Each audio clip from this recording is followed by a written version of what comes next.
Hi everyone. So I've positioned the camera quite a distance from the hedge just so that you can get the full extent of the length of the hedge here. This hedge runs up the side of my drive, and it separates our drive from our next door neighbour's drive. It was here when we bought the house 16 years ago. And there's nothing special about it. It should be the easiest hedge to cut, so it's just two straight sides and along the top. The problem I have with this hedge is that I find it is too tall and it's too wide, so it's off-putting. Before I even start, I think, oh, I've got to get the huge A-frame ladders out. And then I have to plug the electric hedge trimmers in and get up on top of those A-frame ladders and go along the top. And then I have to go round into my neighbour's garden and do it from her side. And even when I'm doing that and I'm stretching right over, I find I can't reach the middle. So it's difficult for me to measure how wide it is.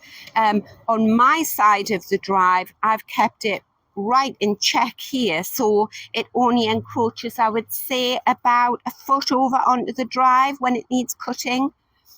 But on my neighbour's side, and it's been like that for years, it sort of encroaches, I would say, a good 2 to 3 foot on her side, so it's an extremely wide hedge.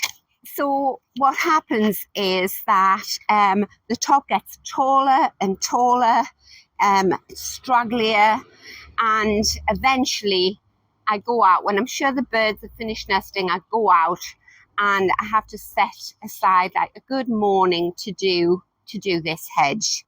So I've been out and I've tried to sort of measure roughly how tall the hedge is now, and then estimate how tall it was a few weeks ago before I cut the top off.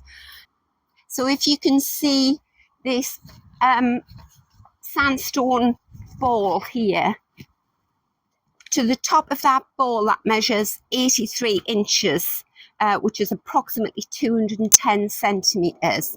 So a few weeks ago this hedge was 2 foot taller than it is, so that would have been 107 inches, which is about 272 centimetres.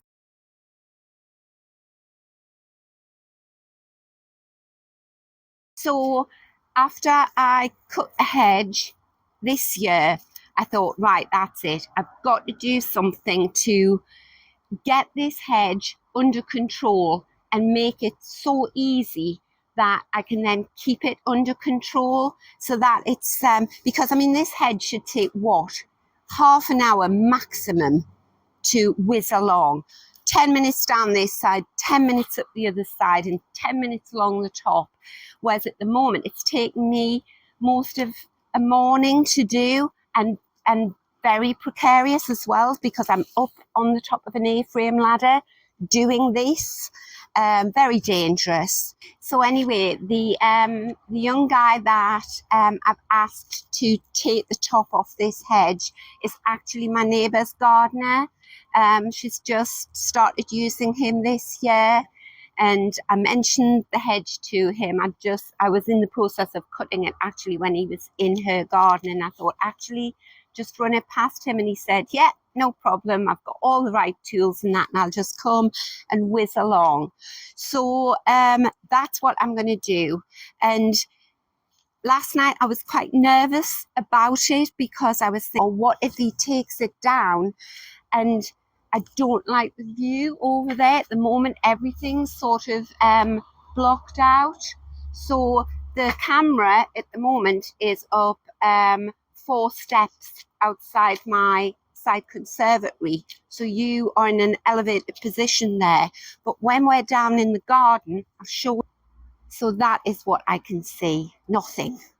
Just the top of the monkey puzzle tree there. I think it's important to take all these things into consideration. So what are you going to be able to see if you take the hedge down to, say, this level here? But then I thought, that's silly getting nervous about taking it down because it's a living thing. What's the worst that can happen? I don't like it for the rest of this year, and I just let the hedge grow again. By next summer, if I just left it, it would probably be that tall again. I know when he takes the top off, it will be completely brown. But we are at the 15th of August today. So this hedge will have a few, well, I would say a couple of months here in the northeast of England to sort of green up. I'm going to put some fertilizer underneath it, slow release fertilizer, give it a feed, give it a water, and just let it green up a bit before the end of the year. I wouldn't be doing this drastic cut, say middle to end of October, because it wouldn't have time to recover before the winter winds and temperatures hit it. So I'll show you where I'm thinking to take this hedge down to. And what I've decided to do is to take it down to the hedge down to this point here, just underneath that sandstone topper. And that measures from the ground, that measures 67 inches or approximately 170 centimetres. So you can see it's going to be a substantial amount off the hedge, and it's going to go all the way up here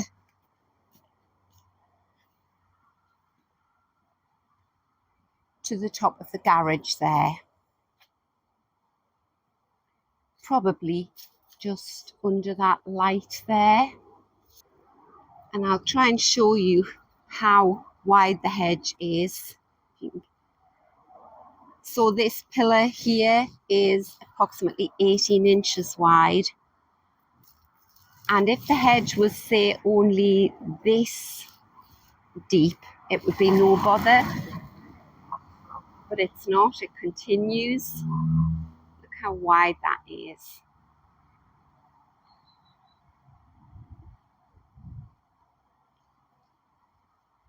So the birds absolutely love it, but we're not taking anything off the width of the hedge, we're just taking it off the top.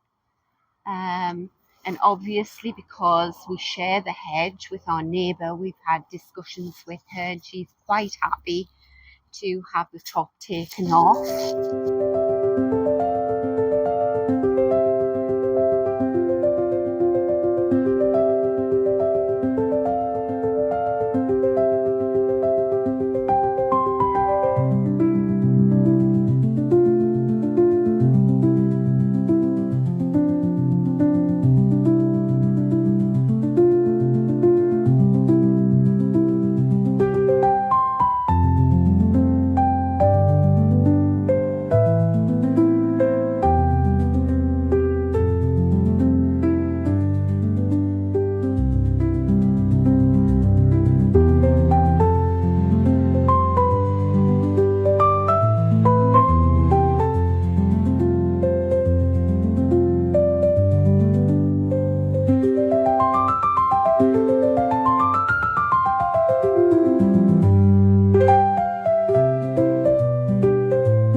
There we go, all done. I'm so delighted. I'm so pleased that I saw George and asked him to trim the hedge.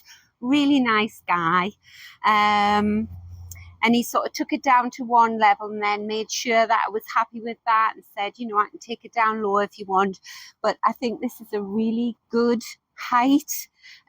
Obviously it's a bit bare on the top. It'll take a few months for it to green up. So yes, you can see from your viewpoint now the difference it's made. So you are up those 4 steps on the tripod now, so I can see more over the top of the hedge. But you know, my neighbours' homes are really pretty. I'll bring the camera down to garden level. So that's what I can see now. So whereas I could only see the very top of that tree before, that's what I can see. So people walking down the street can't see into the garden, because this is really where we sit here. And the gate is sort of screened by that huge shrub there.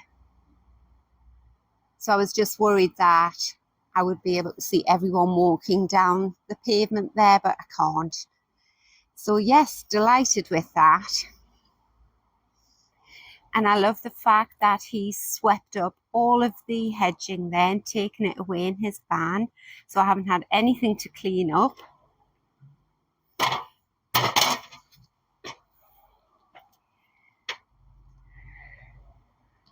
So, right, let me try and get the angle right. So look how thick the hedge is.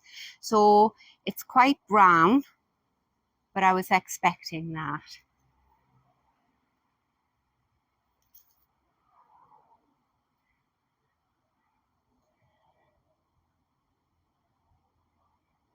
So I think my neighbour's going to be delighted when she returns home from work today and sees it all done. I mean, I really hope you can get some sense of how wide the hedge is. Massive. And that was another thing I learned when I was doing my research into taking the top off the hedge. What the experts say is that if you've got a really big unruly hedge and it's tall and it's wide like this one, then don't drastically cut the width. Don't cut the side off the hedge and the top, because that could actually kill your hedge. The shock of it could actually kill it. So it said 1 year reduce the height and the next year reduce the width, or vice versa. It really doesn't matter. So right, that's it for today. I hope you've enjoyed the video. For anybody who's been really concerned about any of their massive hedges in their garden, I hope you found it helpful, and it's maybe sort of given you the confidence to go ahead and either trim it yourself, or if you're lucky enough, find a nice gardener like I did and he can take the top off. So thank you for watching, and I'll see you next time in the garden. Bye.